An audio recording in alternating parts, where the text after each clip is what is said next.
నమస్తే, welcome to RTV. ఒక్క డైలాగ్తో కుర్చీ తాత చాలా ఫేమస్ అయ్యారు. సోషల్ మీడియా మొత్తం కూడా షేక్ అయ్యేంతగా ఆయన డైలాగు అందరూ కూడా వాడారు. ఈవెన్ త్రివిక్రమ్ మహేష్ బాబు కాంబినేషన్లో వచ్చినటువంటి గుంటూరు కారంలో కూడా తమన్ కంపోజ్ చేసిన మ్యూజిక్లో కుర్చీ మడత పెట్టి అనే డైలాగ్ యూస్ చేసి ఒక సాంగ్ను కూడా కంపోజ్ చేశారు. సో అంత ఫేమస్ అయింది కుర్చీ తాత డైలాగ్. ఈవెన్ కుర్చీ తాత పేరు కూడా మ్యాక్సిమం చాలామందికి తెలియదు, కుర్చీ తాత అనే పిలుస్తారు ఇప్పటికీ కూడా.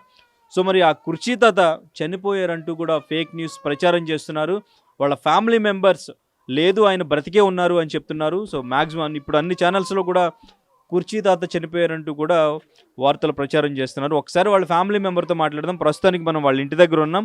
వాళ్ళ ఫ్యామిలీ మెంబర్స్తో మాట్లాడి సో కుర్చీ తాత గురించి అసలు ఎక్కడున్నారు, ఏం చేస్తున్నారు అన్నీ అడిగి తెలుసుకునే ప్రయత్నం చేద్దాం. రండి. అమ్మ నమస్తే. నమస్తే సార్. మీ పేరు? ఆసియా సుల్తానా. కుర్చీ తాత మీకేమవుతారు? నా భర్త. ఓకే. ఆయన చనిపోయారంటూ కూడా వార్తలు ప్రచారం చేస్తున్నారు. ఏం జరిగింది? అది వార్త అయితే కాదు సార్, ఆయన చనిపోయింది చెప్తున్నారు, చనిపోయిండు అని. కానీ నేను వచ్చి చూసిన, పోయి చూస్తే డెడ్ బాడీ కాదు. ఎక్కడికి వెళ్ళారు? నేను గాంధీలోకి పోయినా. అంటే ఎవరు ఫోన్ చేశారు మీకు? ఎందుకు ఫోన్ చేశారు? నాకు కూడా ఫోన్ చేయలే, నాకు ఇంటికి ఫోన్ రాలే. అది నా కొడుకుని చెప్పిందంట ఫోన్ చేసి. అయితే నా కొడుకుకు ఫోటోలు వేస్తే అమ్మ ఒక్కసారి వాడు చూసి భయపడి అమ్మ నాయననే అన్నాడు. నేనేమన్నా నాయన కాదు, మనం పోయి గాంధీలో చూసి వచ్చినాక మాట అని అన్నా నేను. సరే అని గాంధీలోకి వచ్చినాం. గాంధీలోకి వచ్చి చూసినాం కాదు మెడ్చల్ల ఆయన అంటున్నారు. మెడ్చల్ల అయితే పోతాడు వస్తాడు, కానీ మెడ్చల్ల ఏడ అది స్టేషన్ కాడట, స్టేషన్ కాడ మెట్ల మీద పడి ఉన్నాడు. ఇవాటికే 5 రోజులు. అది ఎట్లా అయింది ఏంది ఇప్పుడు ఇప్పుడు కూడా ఫోటోలు ఇట్లా అన్నీ ఎట్లా వైరల్ అవుతున్నాయో కూడా నాకు తెలియదు అయ్యా. నాకు అసలు ఇంటికి ఫోటోలు వచ్చే వరకే తెలియదు. మరి ఎందుకు వేస్తున్నారు? నేను అంటేనే ఉన్నా, నేను చూసిన తర్వాత నేను చెప్పుకుంటా, ఆయన భార్యను నేను ఏదైనా కావాలంటే నేను చెప్పుకుంటా, నేను మాట్లాడుకుంటా. అంటే ఇవాళ ఓరంగల్ నుంచి వచ్చింది, ఓరంగల్ నుంచి ఎవరో ఫోన్లు వేసిండ్రు, బతికున్న మనిషికి ఎందుకు చంపేస్తున్నారు, మనిషి బతికున్నాడు ఓరంగల్ ఉన్నాడు అని అన్నారు. రేపు పోయి ఆయనకి తీసుకొచ్చినాక ఇక నేను మాట్లాడతా సార్.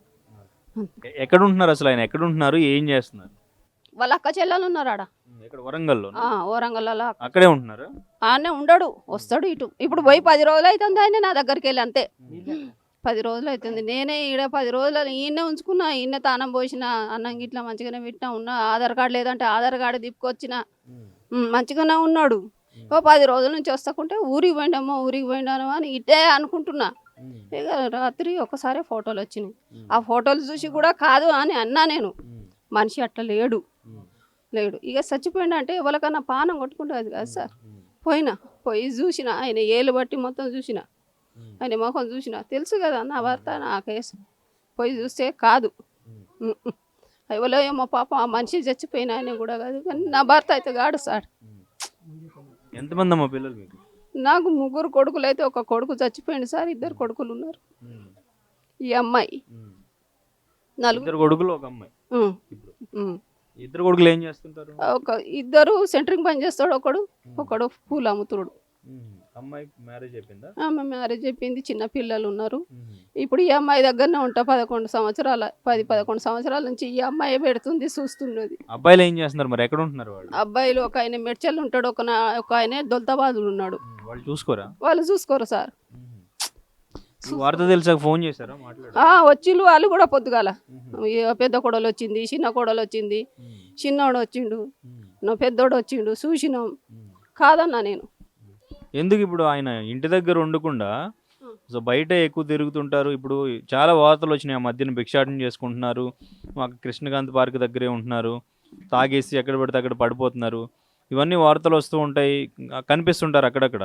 ఎందుకు ఫ్యామిలీ మెంబర్స్ ఇంటికి తీసుకొచ్చి ఇంటి దగ్గర పెట్టుకోరు? ఇక నేను అట్లా అడగంగానే ఏమంటాడు సార్, ఎందుకు నువ్వు తాగుతావు, ఎందుకు అట్లా తిరుగుతావు, పోకు, నేను తింటున్నా కదా, నా బిడ్డ కూడా పెడుతుంది, ఉండు, ఈయన ఉందాం ఇద్దరు కలిసి, కొడుకులు చూడకున్నా సరే అని అంటే, లేదు నా బిడ్డ దగ్గర ఉండబుద్ధి కాదు, అల్లుడు మన కొడుకు అవుతాడా, బిడ్డ మనది అయితే నిన్నే చూస్తుంది బాగా, నన్ను ఏడా చూస్తుంది, నేను ఎట్లుండాలి ఈడ, నేను వస్తే మాత్రం ప్రజలందరూ చూస్తారు, ప్రజలు తీసుకుపోతారు నన్ను, నువ్వు ఎందుకు బాధపడతానో నా గురించి అన్నాడు సార్ ఒకసారి.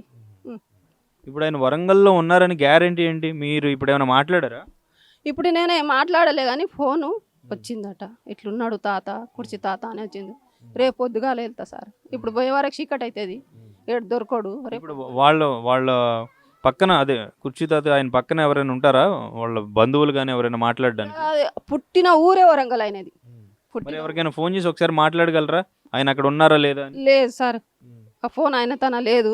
అదే ఎవరినైనా అడగగలరా అక్కడ ఉన్నారా లేదా అని, ఒక చిన్న కన్ఫర్మేషన్ కోసం? ఎందుకంటే ఈ ఫేక్ న్యూస్ ఆగాలంటే మీరు ఒకసారి అక్కడ ఆ ఊర్లో ఎవరైనా ఉన్నా వాళ్ళకి కాల్ చేసి కుర్చీ తాత అక్కడ ఉన్నారా లేదా, ఎక్కడున్నారు, వాళ్ళ ఇంట్లో ఉన్నారా, ఆ ఊర్లో ఉన్నారా అనేది ఒక్కసారి ఎవరికైనా కాల్ చేసి అడగగలరా? ఆయననే చెప్పిండు ఫేక్ న్యూస్ ఎందుకు వేస్తున్నారు, కుర్చీ తాత ఉన్నాడు, బస్ స్టాండ్లో ఉన్నాడు అని ఆయననే వేసిండు ఫోన్లో. ఎవరేమో ఆ ఊరు ఆయననే, వరంగల్ నుంచే. అదే దాని మీదకెళ్ళే నేను మీకు చెప్తున్నా, వరంగల్ ఉన్నాడట, నేను పోతా, పోయి చూసి వస్తా సార్. మీరు ఎవరికైనా ఒకసారి ఫోన్ చేసి మాట్లాడవచ్చు కదా, మీ బంధువులకు కానీ లేదంటే ఆ ఊర్లో ఎవరికైనా? బంధువులు అంటే దూరం ఉన్నారు సార్, ఇప్పుడు ఆడ దగ్గర లేరు. మీరు అక్కడ ఉన్నారా లేదా అనేది తెలుసుకున్నారా, ఎవరికైనా కాల్ చేసేనా? తెలుసుకోలే, అందుకే నేనే పోవాలి అనుకుంటున్నా ఆయన దగ్గరికి ఇప్పుడు. ఒకసారి మరి ఫోన్ చేసి అడగొచ్చు కదా. ఫోన్లు ఎవరి దగ్గర లేవు సార్, ఆడ ఫోన్లు ఎవరు గుర్తుపట్టరు నాకు సార్, ఇంకా ఆడ తనకు గుర్తుపట్టినట్టు ఆయన భార్య అని గుర్తుపట్టరు నన్ను, ఇక నేను పోతేనే. ఇప్పుడు ఎన్ని రోజులకు ఒకసారి వస్తుంటారు ఇంటికి? ఆయన రోజు వచ్చేది, ఈ 10 రోజులైనా రాక, రోజు వచ్చేది, తినేది రాత్రి 12 అయినా కానీ వచ్చేది, తలుపు కట్టేది, ఆసియా ఖానాదాల్ భూక్ లగరి, ఇగో పిల్లలకు అది తెచ్చినా ఇది తెచ్చినా, ఏలే ఓలే ఇట్నే అనేది. పిలిచేసారు, నోటి నిండా అవుతుంది పిలిచేసారు. పుణ్యం అవుతుంది, ఏడా చూసినా కానీ నాకు తీసుకొచ్చి ఇస్తే చాలు సార్. నా భర్తను నేను చూసే వరకు నా పానం ఆగదు సార్. ఆయన అడక్క తిన్నా సరే, ఏడున్నా సరే కానీ నా భర్తను నేను చూస్తే చాలు సార్. మొత్తం వైరల్ అయిపోయింది నా భర్త చచ్చిపోయిందని సార్. నా పానం ఉండలేదు రాత్రి నుంచి సార్. ఆయన తెచ్చి పెట్టకున్నా సరే కానీ నెత్తి మీద నీడ ఉంటే చాలు సార్ నాకు. కొడుకులు చూస్తే అట్లా, చిన్న కొడుకు చచ్చిపోయి 5 నెలలు కూడా అయితే లేదు. ఎవరితోని బాధ చెప్పుకున్నా కానీ తీరేది సార్ నాది. కొడుకును కొట్లాడుకోవద్దంటే ఈ పాత బస్తీలోనే కొట్టేసిండు సార్, కొట్టి చంపేశారు. పెళ్ళయింది. ఎక్కడ ఉండేవాళ్ళు? ఈయన ఉండే, నా దగ్గరనే ఉండే, ఆ దోస్తులలో కలిసి పని చేసుకుంటా దోస్తులతోనే రూమ్ తీసుకొని వాళ్ళ దగ్గరనే ఉండేది. ఇటు వచ్చేది అటు పోయేది, నా దగ్గర వచ్చేది అటు పోయేది. ఉండమ్మా అంటే నువ్వే ఉన్నావు ఈడ అక్క దగ్గర, మేము ఎట్లు ఉండాలని పోయేది సార్. అప్పుడు వచ్చారా ఆయన కుర్చీ తాత చూసిండు, కొడుకును చూసిండు. దాకొల్ల వారం రోజులు ఉన్నాడు, కొడుకు దగ్గరనే ఉన్నాడు వారం రోజులు గాంధీలనే. నేను చెప్పాలి సార్, నా ఇంటిది ఎవరికి చెప్పుకోవాలి సార్ నేను? అప్పుడు ఆయన సినిమా పాట పాడినప్పుడు డబ్బులు ఇచ్చారని చెప్పారు, ఇచ్చారా? లేదు సార్, 10,000 వచ్చినాయి సార్, గంతక మించిది. ఇప్పుడు ఎట్లా వైరల్ అవుతుంది ఆయన చచ్చిపోయిందని, అప్పుడు కూడా 1,00,000 రూపాయలు వచ్చినాయని వైరల్ అయింది సార్. 10,000 కన్నా తక్కువ రాలే సార్, పైసలు అయితే రాలే సార్ నాకు. తీసుకొచ్చి మీకే ఇచ్చారు? నాకే ఇచ్చాడు సత్తి గారు. ఒకసారి 5,000, ఒకసారి 5,000 సత్యనే తెచ్చి ఇచ్చిండు సార్, అంతే. ఇక నాకు దానికన్నా మించింది ఆ పాట తెలియదు, ఆయన పోయింది తెలియదు, చెప్పింది తెలియదు సార్, పైసలు రాలే నాకు.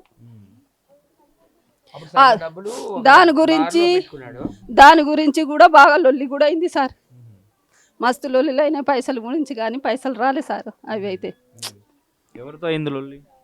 ఇక ఇట్నే పైసలు ఇయ్యలే అని సత్యగారిని తిట్టుడు, సత్యగారు తిన్నారు అని లొల్లి. ఇక సత్యగారు కూడా 2-3 సార్లు పోలీస్ స్టేషన్ ఏమో పట్టించిండు, నేను కొట్టేస్తా చంపేస్తానంటే. అయింది లొల్లి, కానీ అవి పైసలు రాలే సార్. ఇది మీ అమ్మాయి ఇల్లు, ఇది సొంత ఇల్లేనా? కాదు సార్, అద్దు కదా సార్, నెలకు 6,000. సొంత ఇల్లు లేదు సార్. అబ్బాయిలు అయితే అసలు పట్టించుకోరు సార్, ఉన్న వాస్తవం అంటున్నా, పట్టించుకోరు. 2 అబ్బాయిలు ఉన్నారు, పట్టించుకోరు. అంటే ఈ రోజు ఈ న్యూస్ తెలిసినా కూడా రాలేదు, కోడళ్ళు వచ్చారు. ఆడ కొడుకు కోడళ్ళు వచ్చారు, ఆడ దావకంలా. ఈడికి రాలే, ఇంటికి ఆడికి వచ్చారు, చూచారు, పోయిండు. వాళ్ళ ఇళ్ళకు వాళ్ళ పిల్లలను తీసుకొని పోయింది. వాళ్ళు కూడా ఫోన్ చేయలేదా అక్కడికి ఎక్కడికైనా ఫోన్ చేసి అడగడం కానీ లేదంటే వాళ్ళు వెళ్ళి చూసి వస్తామని చెప్పడం కానీ అటువంటిది ఏది లేదు, పోయి చూసి వచ్చే వరకు రాత్రే ఫోన్ చేస్తే వచ్చిళ్ళు, మేము చక్కగా దాకాన కాడికి వస్తామమ్మా మాట్లాడుకోలే అని అంటే ఆడనే వచ్చి మాట్లాడుకున్నారు. గతి సార్ అసలు అక్కడ మేడ్చల్ నుంచి మీకు ఎవరు ఫోన్ చేశారు, అసలు అక్కడ నుంచి మీకు ఎలా వచ్చింది? అది మెడ్చల్ నుంచి నా కొడుకుకి వచ్చిందట. నా కొడుకు నన్ను చేసి ఫోటోలు వేసిండ్లు, నాకు వచ్చింది. అట్లయింది. మెడ్చల్ ఉంటాడు ఒక అబ్బాయి, అది పోలీస్ ఆయన కూడా కలిసిండు పొద్దుగాల. తీసుకుపోయి ఆయన ఫోటోలు చూపెట్టిన, ఆయనే కాదమ్మా 100% ఆయన కాదన్నాడు పోలీస్ ఆయన కూడా. కాదు మీ ఆయనే కాదు, మీ ఆయనకు మొత్తం తెల్ల ఎంటుకలు ఉన్నాయి, ఈయనకు మొత్తం నల్ల ఎంటుకలు ఉన్నాయి, 100 లేకున్నా సార్ నేను చూస్తా ఒకసారి, నేను చూస్తా సార్ అంటే చూడమ్మా అన్నారు. పోయి చూసిన, మంచిగా పట్టి చూసినా సార్, ఎవరైతే ఏంది మనిషే కదా. పోయి చూసిన, ఈ ముఖానికి చూసిన, ఈ కాలు చేతులు చూసిన, ఇది చూసిన, ఏం లేదు సార్, వేలు ఇట్లా మొత్తం చూసిన. కాదు మీ దగ్గరకు వచ్చి 10 రోజులు అవుతుంది, ఇక్కడికి వచ్చి ఇటు రాక 10 రోజులే, నా దగ్గర రాక 10 రోజులే. ఆరోగ్యం అంతా బాగానే ఉందా? బాగానే ఉంది. దాకొని తీసుకుపోయి చూపెడితే జర్ర తాగి తాగి పేగులు జడిపోయినాయి అన్నారు. అంతే. దాకొనలో ఉండే బుజ్జి తీసుకుపోయింది, ఉండమన్నా కానీ ఉండ అన్నాడు దాకొనలో గాంధీలనే. నేను ఉండా దాకొనలో అని అంటే ఉండు నాన్న 4-5 రోజులు ఉండు అంటే, నువ్వు తాగకపోతే మంచిగానే ఉంటావు, మంచిగానే బతుకుతావు అని ఆ సార్లు కూడా చెప్పిళ్ళు, డాక్టర్లు ఎంతగానో చెప్పినా కానీ వాళ్ళు కూడా మంచిగా చూసుకుంటారు. అయ్యా ఆయన పోతే కుర్చీ తాత అని ప్రేమగా చూసుకుంటారు వాళ్ళు కూడా, డాక్టర్లు కూడా. ఎక్కడికి వెళ్ళినా గుర్తుపడుతుంటారు ప్రతి ఒక్కరు. ఇక నన్ను తీసుకుపోతే నా భార్య నా భార్య నా భార్య అని అందరికి చెప్పుకుంటాడు. ఇక బిడ్డని తీసుకుపోతే నా బిడ్డ అంటాడు. మీ అమ్మాయి మాట్లాడతారా? మాట్లాడదు వాళ్ళ అమ్మాయి. మాట్లాడదు. ఇక నేనే చెప్పిన కదా సార్. మీరు ఇప్పుడు వెనకాల ఉంటారు కదా, సో మీరు అక్కడ ఫోన్ చేసి కనుక్కోవడం కానీ వరంగల్లో ఉన్నారని చెప్తున్నారు కదా, అడిగి తెలుసుకునే ప్రయత్నం మీరు చేయలేదా?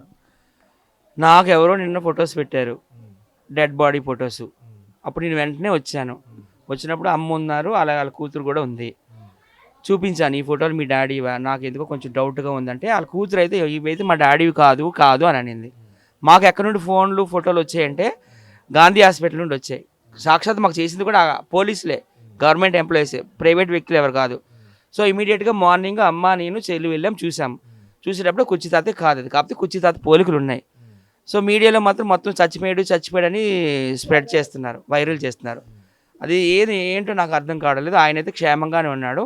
ఆమెకు వరంగల్ నుండి మధ్యాహ్నం ఒక కాల్ వచ్చిందంట, అక్కడ ఉన్నాడు వరంగల్లే వాళ్ళది, కుర్చీతాత యాక్చువల్ వరంగలే, ఇక్కడ ఉంటారు రెహమత్ నగర్లో. సో ఆయన క్షేమంగానే ఉన్నాడని కాల్ వచ్చింది. సో దయచేసి ఆయన చనిపోయాడని వీడియోలు పెట్టకండి, పోస్టులు పెట్టకండి, ఆయన అయితే క్షేమంగానే ఉన్నాడు వరంగల్లో. ఒక 2 రోజుల్లో మేమైతే వెళ్ళి తీసుకొస్తాము, మీడియా ముందు కూడా పెడతామని నేనైతే చెప్తున్నాను. Thank you. సో ఇది కుర్చీ తాత చనిపోలేదు, ఆయన బ్రతికే ఉన్నారు. వాళ్ళ ఫ్యామిలీ మెంబర్స్ చాలా క్లియర్గా చెప్తున్నారు. సో ఆయన వరంగల్లో ఉన్నారు, ఆయన తీసుకొస్తామని చెప్పేసి చెప్తూ ఉన్నారు. సో ఈ ఫేక్ న్యూస్ని స్ప్రెడ్ చేయొద్దని చెప్పేసి ఫ్యామిలీ మెంబర్స్ చెప్తూ ఉన్నారు. సో కుర్చీ తాతని అంటే మనం ఇంకొక 2 రోజుల్లో మళ్ళీ చూడొచ్చు. వరంగల్ నుంచి వచ్చిన తర్వాత మళ్ళీ మనం కుర్చీ తాతతో కూడా మాట్లాడే ప్రయత్నం చేద్దాం. సో ఇది కుర్చీ తాత. Local to global news at your fingertips. మీ చేతిలో ఒక ఆయుధం. Download Raw TV app. Media legend Ravi Prakash is back.